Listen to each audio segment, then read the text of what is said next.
we're going to go over some of the things from the physical inspection side of it that may help in those steps. One of the most important things is to utilize your California Association of Realtors documents pertaining to the inspections and your contingency period. This is a list of many of them. Most of them are included inside your little pack here. So as we get into some of these specific data of each one of those, you will have an example of it in your pack. But basically, this is meant to say that CAR, the California Association of Realtors, and their attorneys have written documents for you guys to follow and to educate your clients on, both buyers and sellers. Now, your clients need to be educated on their roles, rights, and duties. One of the things in the real estate industry that I have discovered is that many agents just want to be the source of everything and do everything. I would suggest you don't do that. I would suggest you get your clients involved. They have a duty by law to basically do their own diligent visual inspection. You guys are doing your AVID, right? Your Agent Visual Inspection Disclosure. That's a document that you have in this pack. As you're walking around that home or that property, you're making notes and you're writing things down on this little inspection disclosure document. Well, your client, the buyer, has a duty to do their own visual inspection. Now, that doesn't mean they have to crawl underneath the house or get up into the attic, but they are charged with the reasonable, diligent duty of walking about their property and seeing what it's all about, okay? They're the only ones that are going to know if their bed's going to fit in that bedroom or how they want to design that or what wall they're going to put the big screen TV on. They don't want to buy a house and then find out that, you know, they can't put a TV on that wall or something like that because it's too small or whatever, but they're going to have a personal interest in that. And I encourage you to get them involved. I encourage that you get them involved in these documents. One of the ones that we're going to go over, which is probably the most important in my opinion, is the Statewide Buyer Sellers Advisory. This is I believe it's a 13-page document of which you have a few pages that are pertinent here in your pack, starting on page 5, which is basically 3 pages in, right? Cover 1, 2, right? And then we have the Statewide Buyer Sellers Advisory. Now this document goes over the buyer's rights and duties. You see that? Very top paragraph says the buyer's rights and duties. You should conduct thorough investigations of the property both personally and with appropriate professionals. Okay? And then if professionals recommend further inspections, you should contact qualified experts.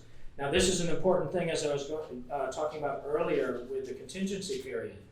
Knowing how long that contingency period is right up front, you know, and getting that inspection immediately, because your physical inspector may find something that would need further evaluation by an expert, right? A common issue in California is we find earthquake, seismic activity damage to a foundation. And it doesn't even have to be drastic or alarming. It could be something that we're just recommending a foundation specialist or a structural engineer further evaluate so that that client feels more confident moving forward. And that really is what we're here to do. We're trying to give them information that we can help give a more informed decision of what they're buying and or selling, because we're going to talk about selling as well. So your clients, both buyers and sellers, should be educated on these documents because it's their hat. It's what they're expected to do in this transaction. Some of you more seasoned agents here have probably had clients that have just been out of sight, out of mind. They're just like, yeah, go ahead, Steve. You go ahead and do whatever you need to do. Yeah. Did you like the house, Steve? Were you there during the inspection? How'd it go? I mean, this is common, right? They're realtors sitting in on the inspection and they're not even there. And that's just not a good idea. The inspection period, typically the general physical inspection is going to be about a 3-hour-long inspection. That will likely be the longest time that your client, if they're a buyer, will be afforded to be in that property during that entire escrow. You know, they saw it on an open house, they fell in love with it, they made an offer, they drove by it one night, you know, they showed the wife or the husband or whatever, and then now they have about 3 hours during that time to be there before final walkthrough, before the sale is. So that's a good opportunity to take that time. So the sellers have a duty to complete a transfer disclosure statement, a TDS, transfer disclosure statement. Now we live in a state that many of us think are buyer beware. And we do. We are a buyer beware state, but we're also a disclosure state. Did you know that? There's many states that are either one or the other, but we're kind of both. We're California. We just, kind of meld everything. And this is good because it gives everybody more information and the ability to go out and ask questions. Now, the seller is obligated to disclose what they know. Okay, so that's very important that is actually the way it's written, what they know about the property. I would suggest if you have a buyer who's concerned about anything that they ask. The seller is charged with disclosing what they know even without having to have been asked, but sometimes a seller forgets. I mean, a seller's been in a home for 30 years and they forgot that they maybe had a roof leak 15 years ago, but that it was fixed or something like that. So if your buyer has any concerns at all, ask for a disclosure on that subject. So other sellers' duties. So the seller also has a hat to wear, things that they're supposed to do. Make spaces accessible. If you look at these two pictures, just bedrooms that are packed full of things, garages that are packed full of stored personal items, an inspector can't inspect these things. Yeah. Inspector cannot inspect these things. And in cases like this, whether they be indoors, outdoors, in a garage, anytime you have stored personal items up against a wall for a great period of time, you have the potential to be creating moisture that could eventually lead to mold. So anytime there's long-term storage of things, you guys may have discovered it in your own homes, or you pull a box away that's been sitting there for 3 years, like, whoa, what's that on my wall?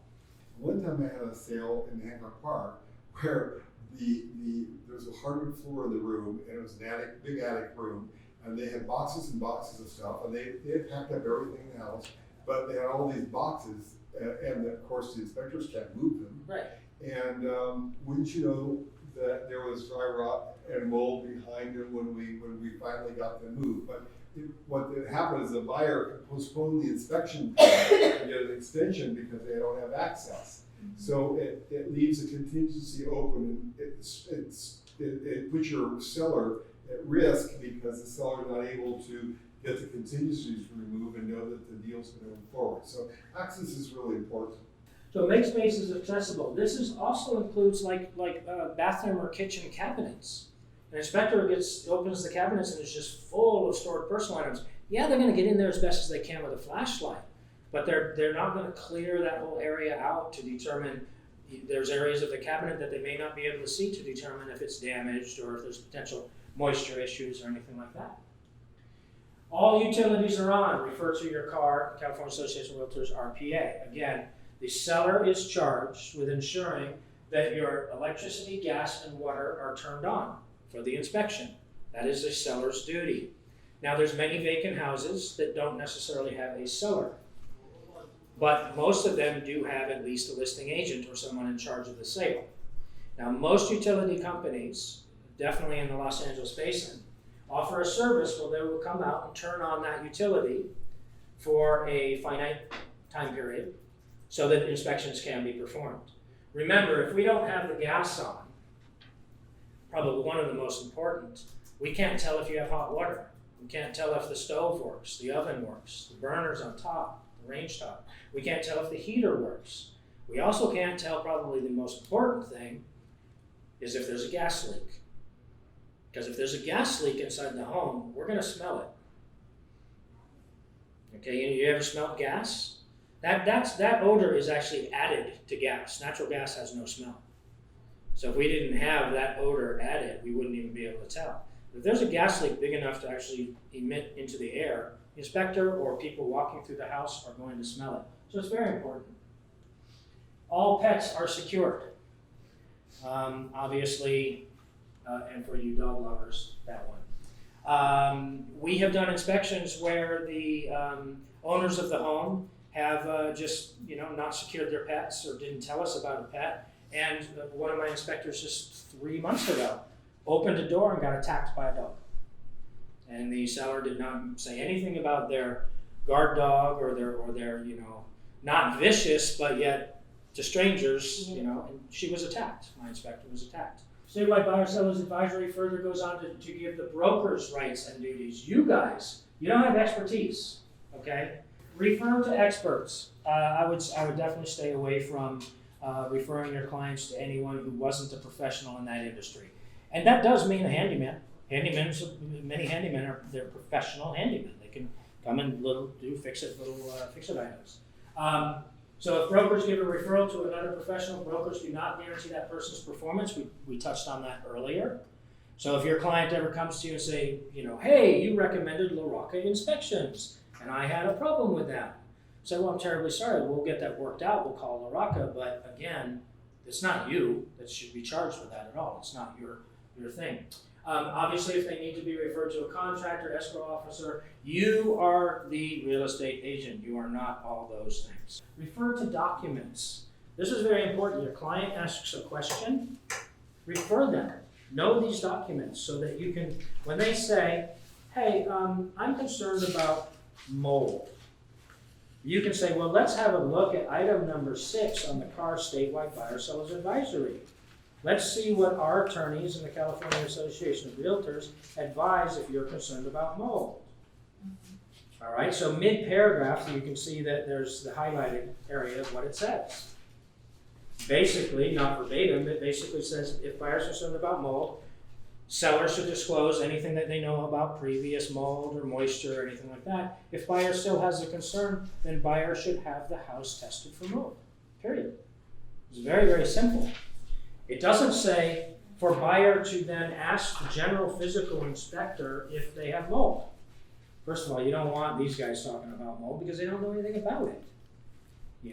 It's literally it can be that case sometimes where you have someone who doesn't know about something causing even more of a problem by speaking about it. The California Real Estate Inspection Association, that's the one we have here, and we have ASHI, which is the American Society for Home Inspectors. These are accredited bodies, accredited agencies that provide certificates for someone who wants to become an inspector. So they have criteria to meet before you get that certificate. They have education that you have to keep up on. Every year you have to have so many hours of education and so forth and so on to re-up your membership. So it's important to know that anybody straight out of the box can be a home inspector. But it's the ones who take their job seriously and have those certificates you want to be hiring. This is pretty important. A home inspection is a survey and basic operation.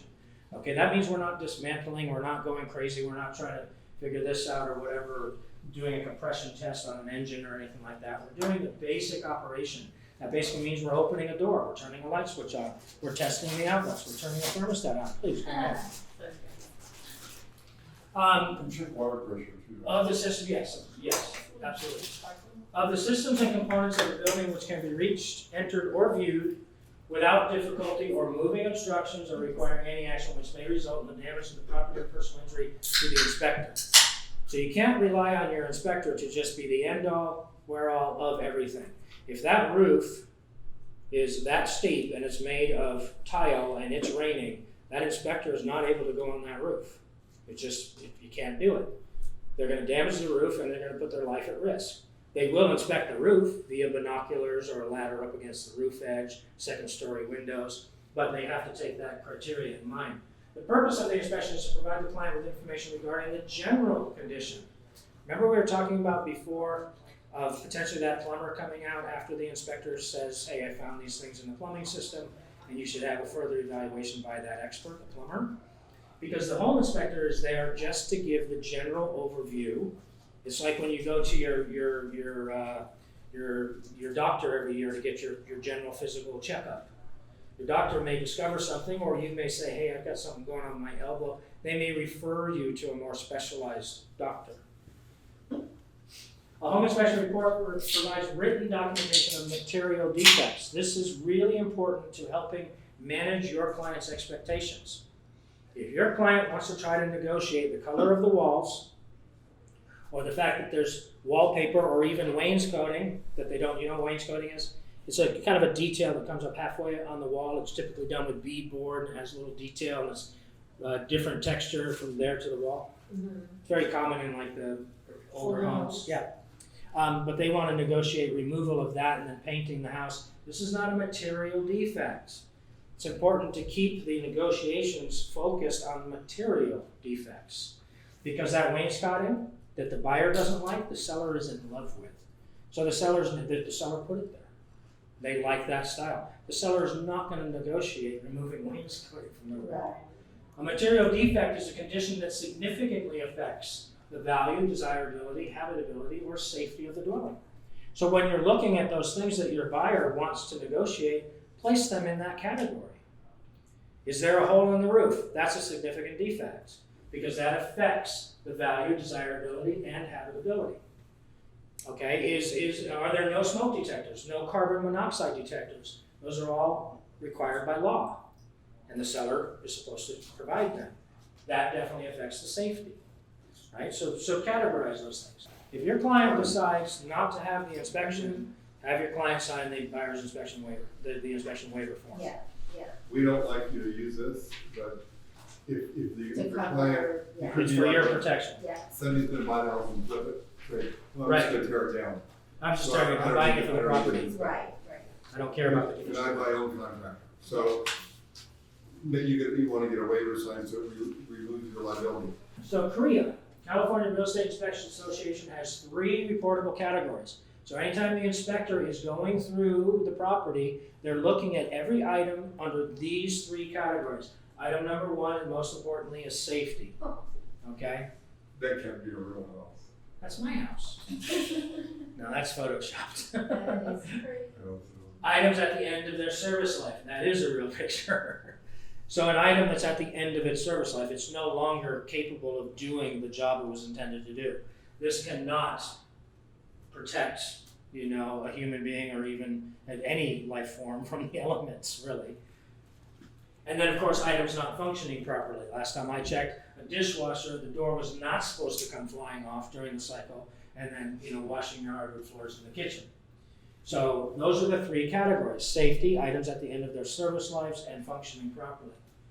Now, the 5 major systems inside any habitable structure, this is what your inspector is going to focus on. Plumbing, electrical, HVAC, heating, ventilation, and air conditioning, foundation, and roofing. When you think about it, any habitable structure has all of those. Think about this building right here. We have plumbing, we have electrical, we have heating and air conditioning, we have plumbing, and we have a roof, and we have foundation. The only thing that's not required is air conditioning. So Steve, you were talking about earlier the particulars to the coastal, Malibu, the coastal regulations and whatnot. You're not going to find a lot of air conditioning down in Malibu because you open your doors and your sliding glass, and you just let the breeze come in. Heating is required by law. Air conditioning is not. Aesthetics and cosmetics shall not be considered. If your client wants to live in Hoosville or live in a shoe, that is completely up to them. We are going to walk up to that and get a chuckle out of it, and I'm going to walk in and just do a professional property inspection.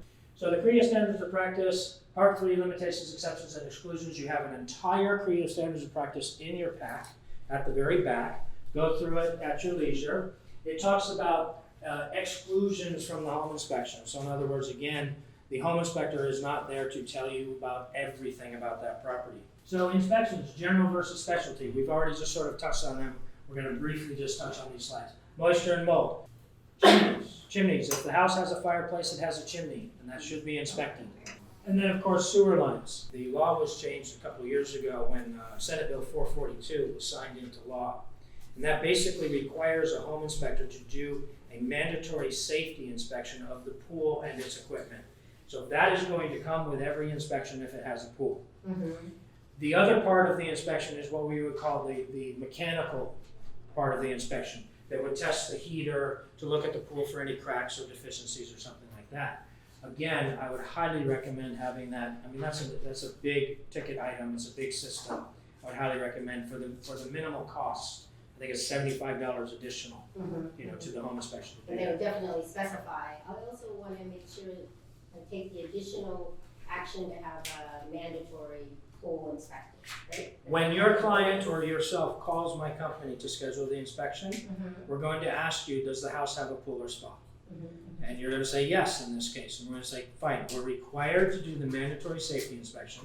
That costs this much. Does your client want a mechanical inspection of the pool? And normally you're going to say yes.